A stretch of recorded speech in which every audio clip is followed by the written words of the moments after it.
Direction le Brésil à présent, premier pays catholique au monde où l'islam est en plein essor. Le nombre des conversions s'est accéléré après les attentats du 11 septembre. Les nouveaux convertis sont des Brésiliens.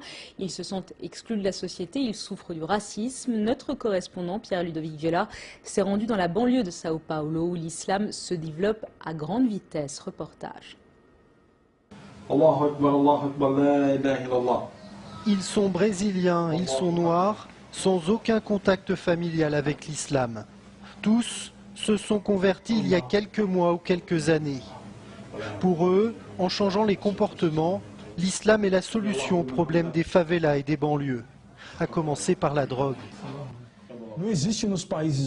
Dans les pays musulmans, il n'y a pas de problème de drogue aussi alarmant qu'ici au Brésil ou en Europe ou en Occident. Je ne dis pas qu'il n'y a pas de problème dans la communauté musulmane, mais ces problèmes ne sont pas la cause de la mort de tant d'adolescents, de tant de descendants d'Afrique ou de tant de pauvres. Dans cette périphérie de Sao Paulo, minée par le crime et le chômage, c'est le hip-hop qui leur a fait connaître l'islam. Le rap portait déjà les revendications des Afro-Brésiliens. Il est devenu un outil pour convertir. Chegar de preto aprisionado ou em cemitério, pois já não é mistério. Tem sido assim no mundo, jovem negro assassinado a cada segundo. E o que eles dizem é inadmissível. É foda ver que o racismo já tá nesse nível. Enquanto a gente brinca, a arma deles mata. Amando de sionistas que vestem gravata.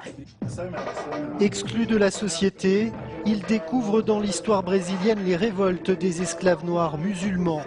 De quoi se forger une identité liée à l'islam. Le rap renforce lui le sentiment d'appartenir à une communauté. Avec le rap, on a la liberté d'utiliser des expressions qui font partie du quotidien de ces personnes qui ont besoin de l'islam, qui ont besoin de pouvoir dire non à la drogue, non à la guerre avec nos propres frères et de pouvoir garder la tête haute devant la police sans rien lui devoir. Certains, comme Malik, rêvent que le Brésil devienne un État islamique, avec des quartiers débarrassés de l'alcool et de la viande de porc, où les femmes voilées ne seraient plus pointées du doigt. La progression de l'islam au Brésil se fait de manière accélérée. On voit plein de gens qui se convertissent à l'islam, qui sont en quête de l'islam comme forme de connaissance et comme auto-affirmation religieuse. Je ne vois pas d'obstacle et je ne crois pas que ce soit un rêve utopique de penser que le Brésil, dans les prochaines décennies, puisse devenir un État islamique. En l'absence d'un recensement officiel des musulmans, les mosquées et salles de prière représentent le meilleur indicateur de la progression de l'islam au Brésil. Leur nombre, plus d'une centaine aujourd'hui, aurait quadruplé en moins de 10 ans.